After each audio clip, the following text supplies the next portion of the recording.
Welcome करता हूं आपका दिल से। आज के इस लर्निंग वीडियो में हम सीखने वाले हैं कि करंट रेशो क्या होता है।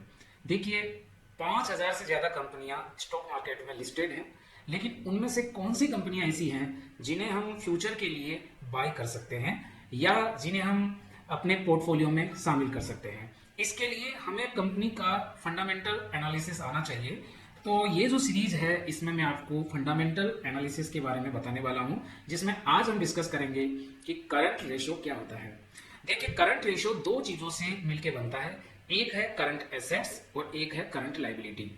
एसेट्स क्या होते हैं? करंट एसेट्स क्या होते हैं? किसी भी कंपनी के पास जो कैश है, जो डेबिटर्स है, डेबिटर का मतलब होता है जो कंपनी के देनदार है, यानी जिनसे कंपनी को पैसा आना है।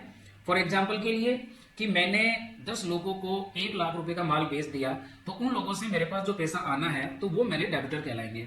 तो कंपनी के पास जो कैश पैसा पड़ा है और कंपनी को जो डेबिटर है, जो पैसा उधार है कंपनी का, वो भी कंपनी का एसेट्स ही माना जाता है।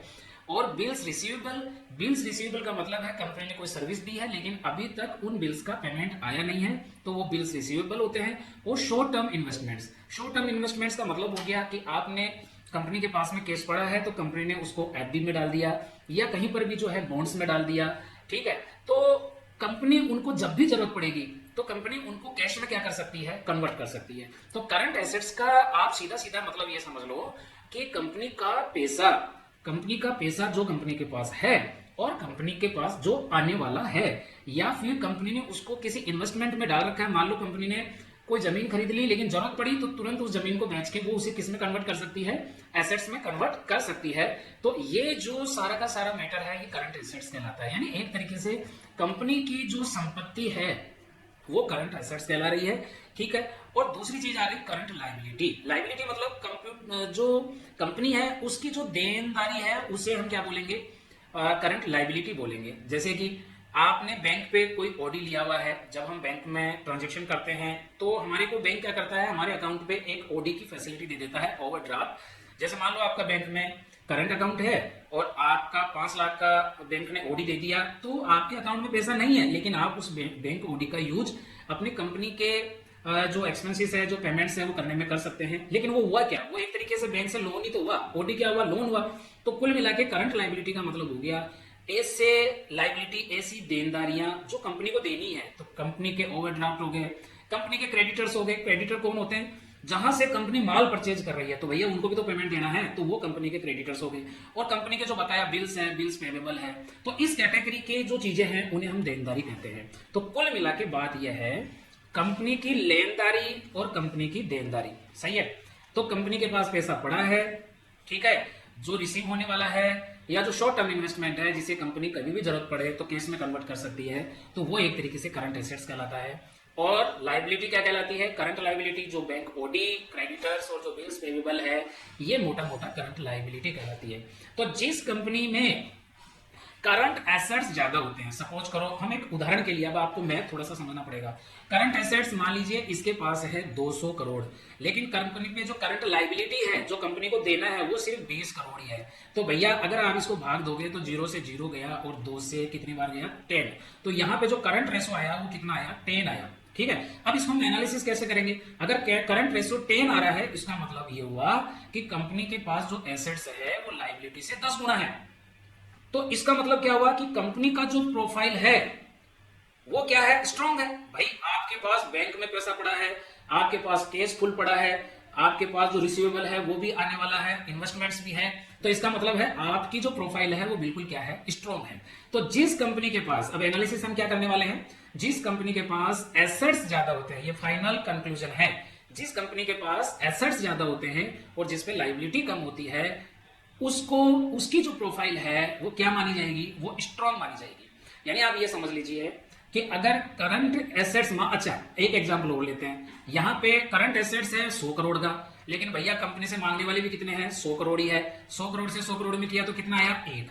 यानी ये एक तरीके से जो 1 है, अगर करंट रेशियो 1 है तो ये हमें शो करता है कि जितनी कंपनी पे लाइबिलिटी है उतनी कंपनी के पास क्या है? एसेट्स है। यानी है भी और नहीं भी, दोनों बराबर है भैया। ये ठीक उसी तरीके से है, आप 500 रुपए मांगते हो, कोई आप में 500 रुपए मांगता है, तो आपके पास क्या है, आपके पास कुछ नहीं है, ठीक है। 500 आएंगे, 500 चले जाएंगे, तो आपकी प्रोफाइल जो है वो क्या है, टाइट है।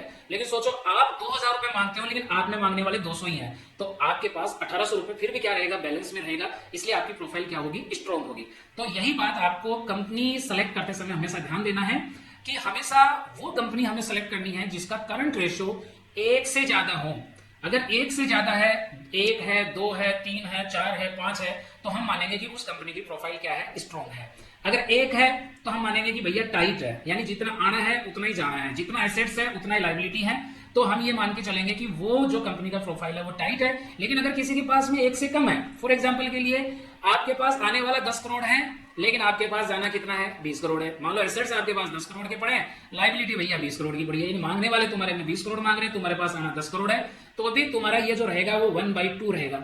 अब 1/2 का मतलब 0.5 रहेगा, 0.5 जो है 1 से क्या हो गया, कम हो गया, यानी आपकी कंपनी की प्रोफाइल धीरे धीरे क्या हो रही है, बिगड़ती जा रही है, ठीक है। यानी आपके पास लेने वाले ज्यादा है और आपको देने वाले क्या है, कम है। तो अगर केम्स 1 से कम रहता है तो हम इसे क्या मानते हैं, वीक प्रोफाइल मानते हैं। तो मुझे आप बताइए, यदि आपको 5000 कंपनियों में से एक अच्छी कंपनी सेलेक्ट करनी हो तो आप किस कंपनी को सेलेक्ट करेंगे? हम उस कंपनी को सेलेक्ट करेंगे जिसका करंट रेशियो 1 से क्या है, ज्यादा है। लेकिन किसी भी कंपनी को सेलेक्ट करते समय एक ही पैरामीटर काफी नहीं होता है, ठीक है, एक ही पैरामीटर काफी नहीं होता है। कई कंपनियां ऐसी भी हैं जिनका जो है, जो करंट रेशियो है वो 1 से कम है, लेकिन फिर भी वो बेटर कंपनी होती है, ठीक है।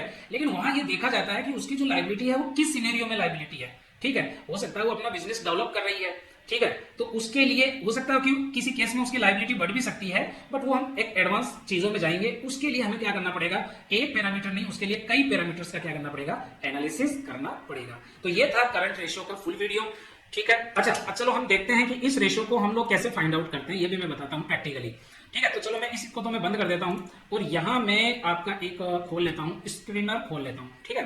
तो चलिए स्क्रीनर, ये हम स्टॉक अगर फाइंड करना है तो हम इस वेबसाइट से इजीली कर सकते हैं। हम स्क्रीनर वेबसाइट पे जाएंगे और यहाँ स्क्रीनर वेबसाइट में जब आप लॉगिन करोगे तो इस तरीके से आपका एक डैशबोर्ड ओपन होगा। यहाँ पर आप स्क्रीन में आ जाइए, क्रिएट न्यू स्क्रीन में आ जाइए, और अगर आपको ये देखना है कि कौन कौन सी कंपनियां ऐसी है जिनका जो करंट रेशियो है, ठीक है, करंट रेशियो है वो कौन कौन सी कंपनियों का 1 से ज्यादा है, तो आपको सिंपली यहाँ टाइप करना है करंट रेशियो, ये देखो आ जाएगा नीचे, current ratio is greater than 1, ठीक है। तो आप जैसे ही इसको क्वेरी को रन करेंगे, ये देखो इतनी सारी कंपनियां निकल जाएगी जिनका करंट रेशियो 1 है, ठीक है। तो इस तरीके से हम बेस्ट कंपनी सेलेक्ट करने में हमारे को क्या मिलेगी, मदद मिलेगी, ठीक है। और भी हम फंडामेंटल एनालिसिस सीखेंगे 1 बाय 1, एक वीडियो में आपको देता रहूंगा। यदि वीडियो अच्छा लगा हो, यूजफुल लगा हो, तो प्लीज आप जो है चैनल को सब्सक्राइब करें, अपने दोस्तों को शेयर करें।